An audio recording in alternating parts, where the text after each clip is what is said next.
Afghan citizens the recipients of vital relief efforts. The United Nations International Organization for Migration, or IOM, is implementing aid for vulnerable individuals and families in Afghanistan. Due to conflict, the COVID-19 pandemic and drought, an estimated 5.5 million people in the country are internally displaced.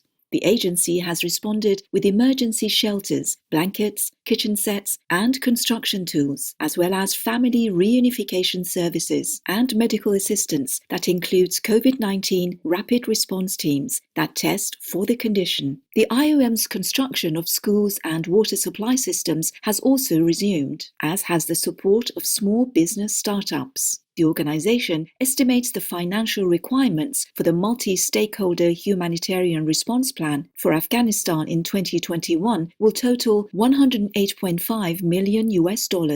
Our praises International Organization for Migration and all collaborators for these crucial endeavors to help at-risk Afghans. May Allah bless the Afghan people to soon flourish in peace and prosperity. British researchers investigate prevalence of long COVID in teenagers. A study from the United Kingdom, which was led by researchers from Public Health England and the University College London, has revealed that a minimum of 14% of people between the ages of 11 and 17 still had 3 or more symptoms 15 weeks after contracting COVID, which typically included unusual tiredness and headaches. Around 7% had at least 5 symptoms. The study involved 3,000 plus youth in England who had COVID between January and March 2021, along with a control group. No differences were found between the two groups in terms of mental health status. Thank you, British researchers, for helping to examine the extent of long COVID in teenagers. We pray that all affected may soon be healed as we enter a vegan future of good health in celestial oneness. Senegalese builders return to traditional methods. Some builders in Senegal have started using earth to make bricks for houses due to their improved environmental benefits over concrete, as well as better insulation. Currently, concrete is widely used. However, the material transfers heat into the house quickly, and thus the homes need air conditioning. Due to the higher mass of the earth bricks, as well as other qualities, homes are kept cooler for longer during the day, and the bricks release the heat slowly at night, making them ideal for areas with hot days and cool nights. Earth bricks also avoid the carbon emissions involved in producing cement, that is an ingredient in concrete. Way to go, Senegalese builders, on your wise choice of construction materials that help save electricity and provide more comfortable homes for the people of your nation. In Allah's immense love, may the kind-hearted Senegalese people prosper in peace and good health. Dutch university students built solar-powered camper. Students from the solar team Eindhoven at the Eindhoven University of Technology in the Netherlands have developed a 100% solar-powered camper named Stella Vita. The vehicle uses a 60 kilowatt-hour lithium-ion battery for storage that allows for traveling up to 730 kilometers on a good sunny day. With an expandable roof, the house on wheels has a shower and kitchen and can even fit a double-sized bed. Besides driving, the solar panels generate enough electricity for watching TV, making tea or coffee, and charging electronic devices. The team is taking their RV on a month-long road trip of 3,000 kilometers from Eindhoven to Tarifa, Spain, and hopes to bring their product to market within the next 5 years. Way to go, Solar Team Eindhoven, on your cool innovation. May designs like yours inspire more sustainable travel options as we transition to a more planet-friendly world in divine wisdom.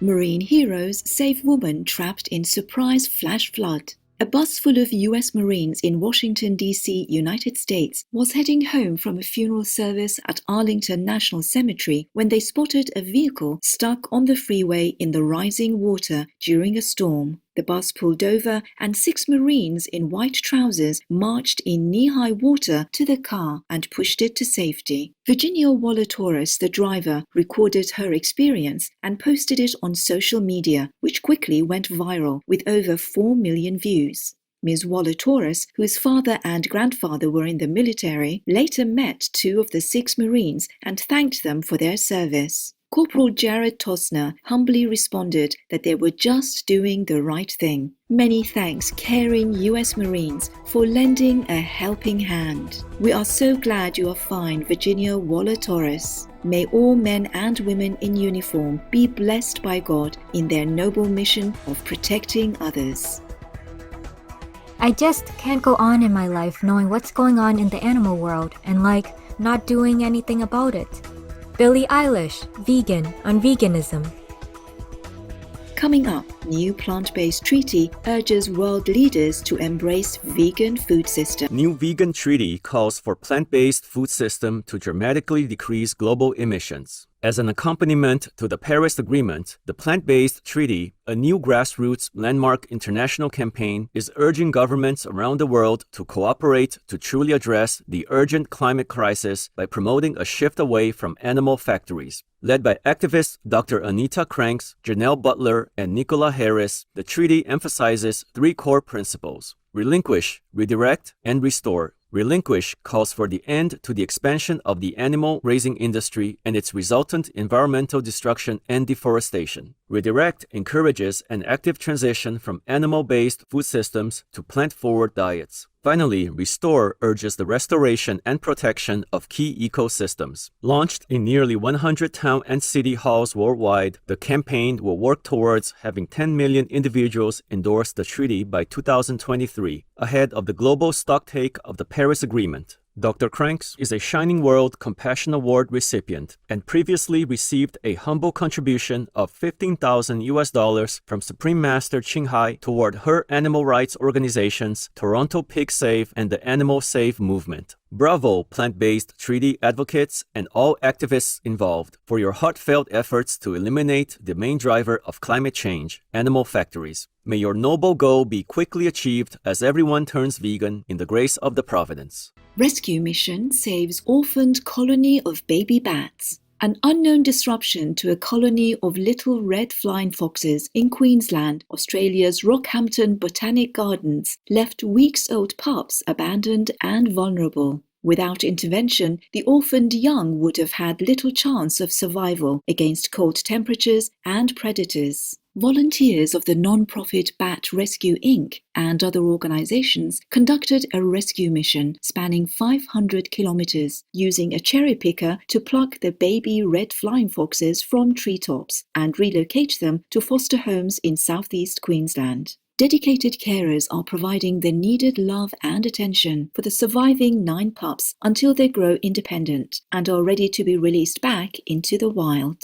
Our heartfelt appreciation, Bat Rescue Inc. volunteers, foster families, and all involved. May the little red flying foxes and all wildlife, so important to our world's thriving ecosystems, be ever safeguarded and sheltered in God's embrace.